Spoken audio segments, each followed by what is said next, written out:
हर औरत कुछ अलग चाहती है। औरतें क्या चाहती हैं? सदियों से ये सवाल आम आदमी से लेकर मनोवैज्ञानिकों वैज्ञानिकों तक को तंग करता रहा है। सिगमंड फ्रायड जैसे महानतम मनोवैज्ञानिक हों या हॉलीवुड के अभिनेता मेल गिब्सन, सब इस सवाल को लेकर परेशान रहे हैं। मित्रों, वीडियो को लाइक करके चैनल को सब्सक्राइब कर दे। इस पहेली के बारे में हजारों किताबें, लेख, ब्लॉग पोस्ट लिखे जा चुके हैं। लाखों बार इस मसले पर बहस हो चुकी है।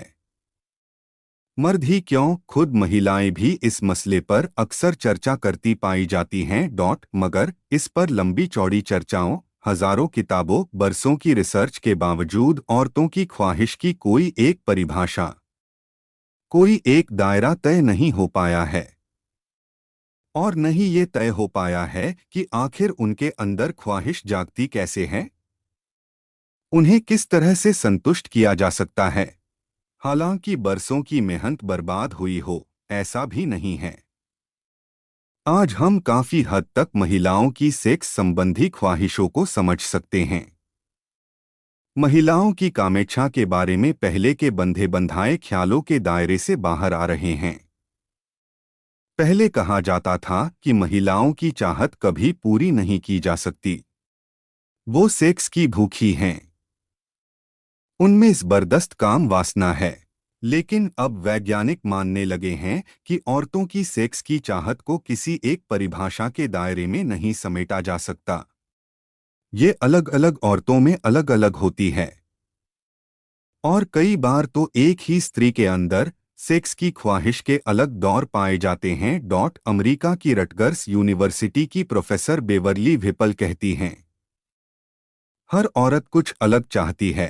तमाम नए रिसर्च से अब ये भी साफ हो चला है कि सेक्स के मामले में औरतों और मर्दों की चाहतों और ज़रूरतों में कोई खास फर्क नहीं होता। जबकि पहले ये माना जाता था कि मर्दों को औरत के मुकाबले सेक्स की ज्यादा चाहत होती है। लेकिन अब तमाम रिसर्च से ये साफ हो चला है कि कुछ मामूली हेरफेर के साथ औरतों और मर्दों में सेक्स की ख्वाहिशें कमोबेश एक जैसी होती हैं। पहले जब ये सवाल किया जाता था कि महीने में आपको कितनी बार सेक्स की जरूरत महसूस हुई, तो जवाब ऐसे मिलते थे जिनसे लगता था कि मर्दों को ज्यादा बार जरूरत महसूस हुई। मगर जब यही सवाल घुमाकर किया गया कि कुछ खास मौक़ों पर, साथी से नज़दीकी पर, बातचीत के दौरान आपको कितनी बार सेक्स की ख्वाहिश हुई, तो औरतों और मर्दों के जवाब कमोबेश एक बराबर चाहत जाहिर करने वाले थे। ब्रिटिश कोलंबिया यूनिवर्सिटी की प्रोफेसर लोरी ब्रॉटो कहती हैं कि इससे हमारी ये धारणा टूटती है कि औरतों को सेक्स में कम दिलचस्पी होती है। हाँ, उनकी ख्वाहिशें अलग तरह की होती हैं।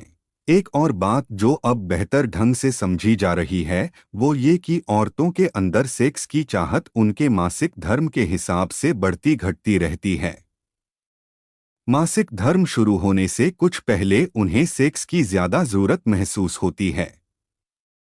वर्जीनिया यूनिवर्सिटी की मनोवैज्ञानिक एनिटा क्लेटन कहती हैं कि सेक्स हमारी बुनियादी जिम्मेदारी यानी बच्चे पैदा करने का जरिया है।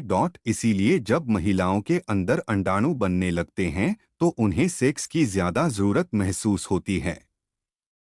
क्लेटन कहती हैं कि ये तो आज के दौर का चलन है कि सेक्स और बच्चे पैदा करने को अलग अलग किया जा रहा है।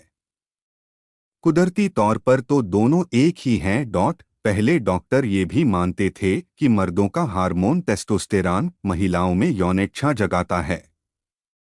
इसीलिए जब महिलाएं सेक्स की कम ख्वाहिश की परेशानी लेकर डॉक्टरों के पास जाती थीं तो उन्हें टेस्टोस्टेरॉन लेने का नुस्खा बताया जाता था। बल्कि बहुत से डॉक्टर आज भी यही इलाज कम यौनेच्छा महसूस करने वाली महिलाओं को सुझा रहे हैं। जबकि तमाम रिसर्च के बाद ये कहा जाने लगा है कि महिलाओं में सेक्स की इच्छा से टेस्टोस्टेरॉन का कोई ताल्लुक नहीं। मिशिगन यूनिवर्सिटी की प्रोफेसर सारी वान एंडर्स कहती हैं कि सेक्स की चाहत के असर से हार्मोन का बहाव तेज होता है और लोग समझते उल्टा हैं। उन्हें लगता है कि हार्मोन के ज्यादा रिसाव से सेक्स की चाहत पैदा होती है। बल्कि वो तो ये भी कहती हैं कि सेक्स की इच्छा का हार्मोन से कोई ताल्लुक ही नहीं। सेक्स के दौरान भी महिलाओं को अलग अलग एहसास होते हैं। वो मर्दों की तरह उत्तेजना, चरमोत्कर्ष और तसल्ली के एहसास से रूबरू हों, ऐसा जरूरी नहीं। महिलाओं के मामले में सेक्स बंधी बंधाई लकीर पर चलने वाली